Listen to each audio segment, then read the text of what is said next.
Ahoj, já jsem Maki a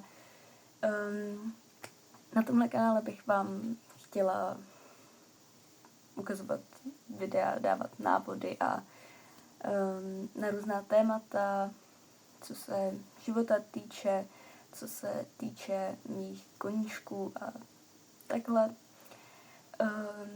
Je mi 17, jsem studentka střední zdravotnické školy v Brně a jsem v druháku na střední. Jsem člověk, který si prošel hodně věcma, od šikany na základce přes ubližování si. Mám strašně moc zájmu, strašně moc koníčků, ať už jsou to králíci, vystavování zvířat, skákání, psaní knížek, příběhů, jakože je to fakt hromada, hraní na kytaru. A mám strašně moc koníčků a určitě bych se tady s vámi chtěla na tomto kanále podělit o spoustu věcí. Na mém kanále už vyšla 2 videa, přičemž jedno je písnička, nebo taková hymna mladých chovatelů, králíků, drůbeže, holubů a tak dále.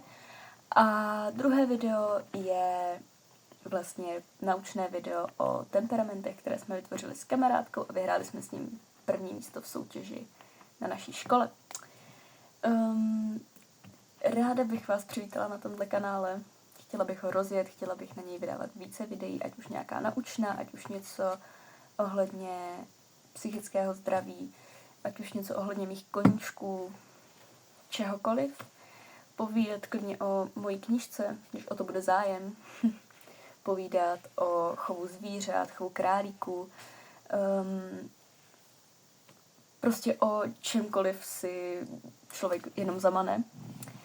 A jo, já doufám, že se vám tento kanál bude líbit a že to bude třeba nějak přínosný, bude to dávat nějaký smysl a že vás to bude bavit. A jo, uvidíme se třeba u nějakého videa, které nebude jenom informativní, ale i poučné, zábavné. Tak jo, zatím.